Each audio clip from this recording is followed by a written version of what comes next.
శ్రీ సాయినాథాయ నమః. శ్రీ సాయి సచ్చరిత్రము 27వ అధ్యాయం. భాగవతము విష్ణు సహస్రనామములనిచ్చి అనుగ్రహించుట, దీక్షితు యొక్క విఠల్ దర్శనము, గీతా రహస్యము, కాపర్డే దంపతులు. బాబా మత గ్రంథములను తమ స్వహస్తములతో స్పృశించి పవిత్రము చేసి వానిని తమ భక్తులకు పారాయణము కొరకు ప్రసాదించుట మొదలగునవి ఈ అధ్యాయములో చెప్పుకుందాము. మానవుడు సముద్రములో మునుగకనే అన్ని తీర్థములలోనూ పుణ్య నదులలోనూ స్నానము చేసిన పుణ్యము లభించును. అటులనే మానవుడు సద్గురుని పాదారవిందములను ఆశ్రయింపగనే త్రిమూర్తులకు అనగా బ్రహ్మ విష్ణు మహేశ్వరులకు నమస్కరించిన ఫలముతో పాటు పరబ్రహ్మమునకు నమస్కరించిన ఫలితము కూడా లభించును.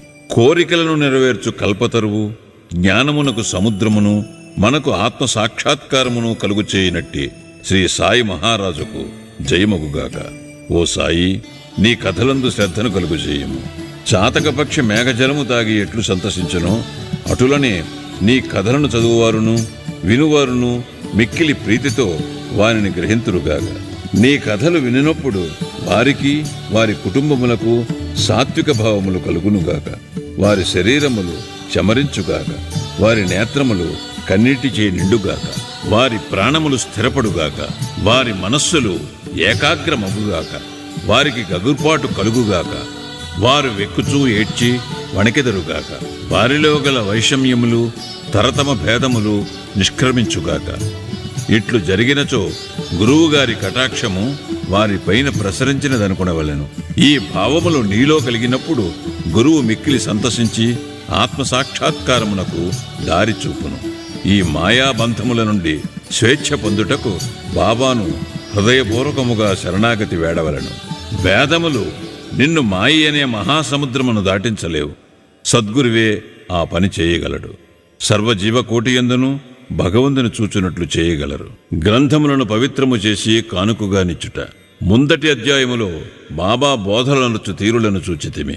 అందులో ఇంకొక దానిని ఈ అధ్యాయములో చూచెదము. కొందరు భక్తులు మత గ్రంథములను పారాయణ చేయుటకు బాబా చేతికిచ్చి బాబా పవిత్రము చేసిన పిమ్మట వానిని పుచ్చుకొనిడివారు.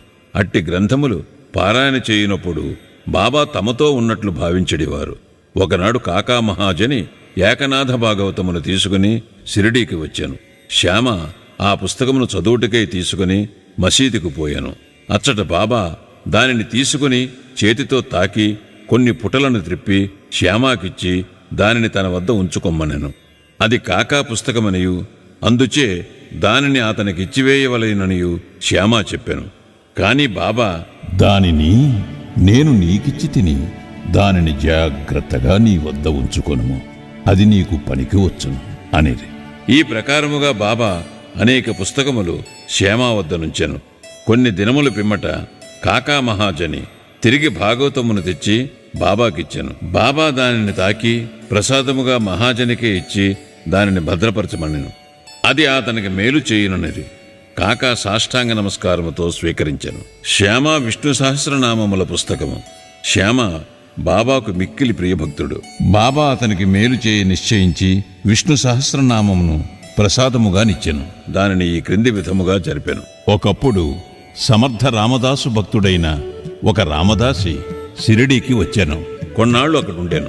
ప్రతిరోజు ఉదయమే లేచి ముఖము కడుగుకొని స్నానము చేసి పట్టుబట్టలు ధరించి విభూతి పూసుకొని విష్ణు సహస్రనామమును అధ్యాత్మ రామాయణమును శ్రద్ధతో పారాయణ చేయుచుండెను.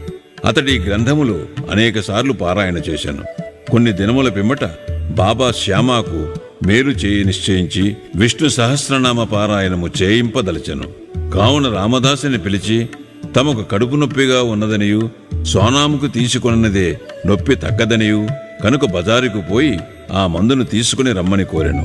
పారాయణము ఆపి రామదాసి బజారుకు పోయెను. బాబా తమ గద్దె దిగి రామదాసి పారాయణ చేయి స్థలమునకు వచ్చి విష్ణు సహస్రనామ పుస్తకమును తీసుకుని తమ స్థలమునకు తిరిగి వచ్చి ఇట్లనెను. ఓ శ్యామ, ఈ గ్రంథము మిగుల విలువైనది, ఫలప్రదమైనది కనుక నీకిది బహూకరించుచున్నాను. నీవు దీనిని చదువుము. ఒకప్పుడు నేను మిగుల బాధపడి తిని నా హృదయము కొట్టుకొనెను. నా జీవితము అపాయములో నుండెను. అట్టి సందిగ్ధ స్థితి యందు నేను ఈ పుస్తకమును నా హృదయమునకు హత్తుకొంటిని. శ్యామా, అది నాకు గొప్ప మేలు చేసెను. అల్లాయే స్వయముగా వచ్చి బాగు చేసినని అనుకుంటిని. అందుచే దీనిని నీకిచ్చుచున్నాను. దీనిని కొంచెము ఓపికగా చదువుము. రోజునకు ఒక నామము చదివినను మేలు కలుగు చేయును. శ్యామ తనకు ఆ పుస్తకం అక్కరలేదు అనేను. ఆ పుస్తకము రామదాసిది. అతడు పిచ్చివాడు, మొండివాడు, కోపిష్టి కావున వానితో కయ్యము వచ్చును అనెను. మరియు తాను అనాగరికుడొకటిచే దేవనాగరి అక్షరములు చదువులేను అనెను. వినోదార్థము తనకు రామదాసితో బాబా కయ్యము కలుగు చేయుచున్నాడని శ్యామ అనుకుననే గాని బాబా తనకు మేలు కలుగు చేయుచున్నాడని అనుకునలేదు.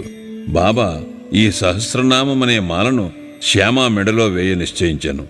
అతడు అనాగరికుడైనప్పటికీ బాబాకు ముఖ్య భక్తుడు. బాబా ఈ ప్రకారం అతనిని ప్రపంచ బాధల నుండి తప్పించగోరెను. భగవన్నామ ఫలితము అందరికీ విషిదమే. సకల పాపముల నుండి, దురాలోచనల నుండి, చావు పుట్టుకుల నుండి అది మనలను తప్పించును. దీనికంటే సులభమైన సాధనము ఇంకొకటి లేదు. అది మనస్సును పావనము చేయుటలో మిక్కిలి సమర్థమైనది. దానికి ఎట్టి తంతు కూడా అవసరము లేదు. దానికి నియమములేమీయూ లేవు. అది మిగుల సులభమైనది, ఫలప్రదమైనది. శ్యామాకు ఇష్టము లేనప్పటికీ వానిచే దానిని అభ్యసింపచేయవలనని బాబాకు దయ కలిగెను. కనుక దానిని బాబా వానిపై బలవంతముగా రుద్దెను. ఆ ప్రకారముగానే చాలా కాలము క్రిందట ఏకనాథ మహారాజు బలవంతముగా విష్ణు సహస్రనామము ఒక బీద బ్రాహ్మణునిచే పారాయణ చేయించి వానిని రక్షించెను. విష్ణు సహస్రనామ పారాయణ చిత్తశుద్ధికి ఒక విశాలమైన చక్కటి మార్గము. కాన దానిని బాబా శ్యామాకు బలవంతముగా ఇచ్చెను. రామదాసి త్వరలో సోనాముఖి తెచ్చెను. అన్నా చించనీకర్ అక్కడనే ఉండెను. నారదుని వలె నటించి జరిగినదంతయు అనికి చెప్పాను. రామదాసి వెంటనే కోపముతో మండిపడెను. కోపముతో శ్యామాపై పడి శ్యామాయే కడుపు నొప్పి సాకుతో బాబా తనను బజారునకు పంపునట్టు చేసి ఈ లోపల పుస్తకమును తీసుకొనెనని అనెను. శ్యామాను తిట్టనారంభించాను. పుస్తకము ఈయనచో తల పొగలు కొట్టుకుందునెను. శ్యామ నెమ్మదిగా జవాబిచ్చాను. కాని ప్రయోజనము లేకుండాను. అప్పుడు దయతో బాబా రామదాసితో ఇట్లు పలికెను. ఓ రామదాసి, ఏమి సమాచారము? ఎందులకు చిరాకు పడుచున్నావు? శ్యామ మనవాడు కాడా? అనవసరముగా వాని నేల తిట్టెదవు. ఎందుకు జగడమాడుచున్నావు? నెమ్మదిగా ప్రేమతో మాటలాడలేవా? ఈ పవిత్రమైన గ్రంథములను నిత్యము పారాయణ చేయుచుంటివి గాని ఇంకనూ నీ మనస్సు అపవిత్రముగాను అస్వాధీనముగాను ఉన్నట్లున్నది. నీ వెట్టి రామదాసివయ్యా, సమస్త విషయములందు నీవు నిర్మలముగా నుండవలను. నీవా పుస్తకమును అంతగా అభిలషించుట వింతగానున్నది.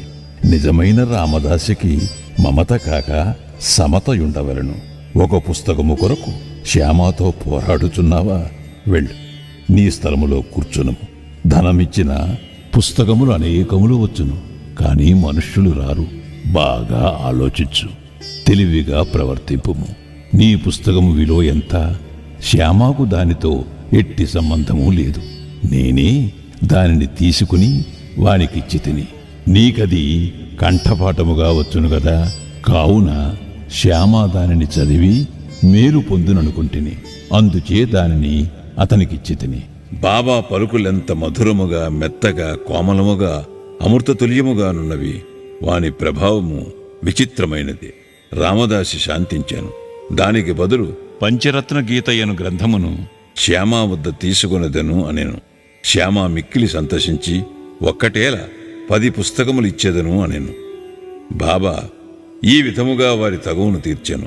ఇందులో ఆలోచించవలసిన విషయమేమనా, రామదాసి పంచరత్న గీత నేలకోరెను. అతడు లోనున్న భగవంతుని తెలుసుకున్నటకు ఎన్నడూ యత్నించి ఉండలేదు. ప్రతి నిత్యము మత గ్రంథములను మసీదులో బాబా ముందర పారాయణ చేయువాడు. శ్యామాతో బాబా ఎదుట ఏల జగడమాడెను. మనము ఎవరిని నిందించవలనో, ఎవరిని తప్పు పట్టవలనో పోల్చుకొనలేము. ఈ కథను ఈ విధముగా నడిపించకపోయినచో ఈ విషయము యొక్క ప్రాముఖ్యము, భగవన్నామస్మరణ ఫలితము, విష్ణు సహస్రనామ పారాయణ మొదలగునవి శ్యామాకు తెలిసియుండవు. బాబా బోధించు మార్గము, ప్రాముఖ్యము కలుగు చేయి విషయములు సాటిలేనివి. ఈ గ్రంథమును క్రమముగా శ్యామ చదివి దానిలో గొప్ప ప్రావీణ్యము సంపాదించాను. శ్రీమాన్ బూటీ అల్లుడగు జీజీ నార్కేకు బోధించగలిగాను. ఈ నార్కే పూనా ఇంజనీరింగ్ కాలేజీ ప్రిన్సిపాల్గా నుండెను. గీతా రహస్యము. బ్రహ్మ విద్యను అధ్యయనము చేయువారిని బాబా ఎల్లప్పుడూ ప్రేమించువారు, ప్రోత్సహించువారు. ఇచ్చట దానికొక ఉదాహరణమిచ్చేదము. ఒకనాడు బాపూసాహెబ్ జోగ్కు ఒక పార్సిల్ వచ్చెను. అందులో తిలక్ వ్రాసిన గీతా రహస్యముండెను. అతడు ఆ పార్సిల్ను తన చంకలో పెట్టుకుని మసీదుకు వచ్చెను. బాబాకు సాష్టాంగ నమస్కారము చేయుచున్నప్పుడు అది కింద పడెను. అదేమని బాబా అడిగెను. అక్కడనే దానిని విప్పి బాబా చేతిలో ఆ పుస్తకం ఉంచెను. బాబా కొన్ని నిమిషములు పుస్తకములోని పేజీలను త్రిప్పి తన జేబులో నుండి ₹1 తీసి పుస్తకంపై పెట్టి దక్షిణతో కూడా పుస్తకమును జోగును కందించుచు, దీనిని పూర్తిగా చదువుము, నీకు మేలు కలుగును అనిరి. కాపర్డే దంపతులు. కాపర్డేల వృత్తాంతముతో ఈ అధ్యాయమును ముగించెదము. ఒకప్పుడు కాపర్డే తన భార్యతో షిరిడీకి వచ్చి కొన్ని నెలలుండెను. దాదాసాహెబ్ కాపర్డే సామాన్యుడు కాడు. అమరావతిలో మిక్కిలి ప్రసిద్ధికెక్కిన ప్లీడరు. మిక్కిలి ధనవంతుడు. ఢిల్లీ కౌన్సిలులో సభ్యుడు. మిక్కిలి తెలివైనవాడు. గొప్ప వక్త. కాని బాబా ముందర ఎప్పుడూ నోరు తెరవలేదు. అనేక మంది భక్తులు పలుమారులు బాబాతో మాట్లాడిరి, వాదించిరి. కాని 3 మాత్రము కాపర్డే, నోల్కర్, బూటీ నిశ్శబ్దముగా కూర్చుండేవారు. వారు వినయ విధేయత, నమ్రతలు ఉన్న ప్రముఖులు. పంచదశని ఇతరులకు బోధించగలిగిన కాపర్డే బాబా ముందర మసీదులో కూర్చున్నప్పుడు నోరెత్తి మాట్లాడువాడు కాడు. నిజముగా మానవుడు ఎంత చదివినవాడైనను, వేదపారాయణ చేసినవాడైనను బ్రహ్మజ్ఞాని ముందర వెలవెలపోవును. పుస్తక జ్ఞానము బ్రహ్మజ్ఞానము ముందు రాణించదు. దాదాసాహెబ్ కాపర్డే 4 మాసములుండెను. కాని అతని భార్య 7 మాసములుండెను. ఇద్దరునూ షిరిడీలో నుండుటచే సంతసించిరి. కాపర్డే గారి భార్య బాబాయందు భక్తి శ్రద్ధలు కలిగి ఉండేది. ఆమె బాబాను మిగులు ప్రేమించుచుండెను. ప్రతిరోజు 12 గంటలకు బాబా కొరకు నైవేద్యము స్వయముగా తెచ్చుచుండెను. దానిని బాబా ఆమోదించిన తరువాత తాను భోజనము చేయుచుండెను. ఆమె యొక్క నిలకడను, నిశ్చల భక్తిని బాబా ఇతరులకు బోధించనించెను. ఆమె ఒకనాడు మధ్యాహ్న భోజన సమయమున ఒక పళ్ళెములో సాంజా, పూరి, అన్నము, పులుసు, పరమాన్నము మొదలుగున్నవి మసీదుకు తెచ్చెను. గంటల కొలది ఊరకనేయుండు బాబా ఆనాడు వెంటనే లేచి భోజన స్థలములో కూర్చుండి ఆమె తెచ్చిన పళ్ళెముపై ఆకు తీసి త్వరగా తిననారంభించాను. శ్యామ ఇట్లడిగాను, ఎందుకీ పక్షపాతము? ఇతరుల పళ్ళెములు నెట్టివేచెదవు, వాని వైపు చూడనైనా చూడవు. కాని దీనిని నీ దగ్గరికి ఈడ్చుకుని తినుచున్నావు. ఈమె తెచ్చిన భోజనం ఎందుకంత రుచికరము? ఇది మాకు సమస్యగానున్నది. బాబా ఇట్లు బోధించాను. ఈ భోజనము యథార్థముగా మిక్కిలి అమూల్యమైనది. గత జన్మలో ఈమె ఒక వర్తకుని ఆవు. అది బాగా పాలిచ్చుచుండెను. అచ్చట నుండి నిష్క్రమించి ఒక తోటమాలి ఇంటిలో జన్మించాను.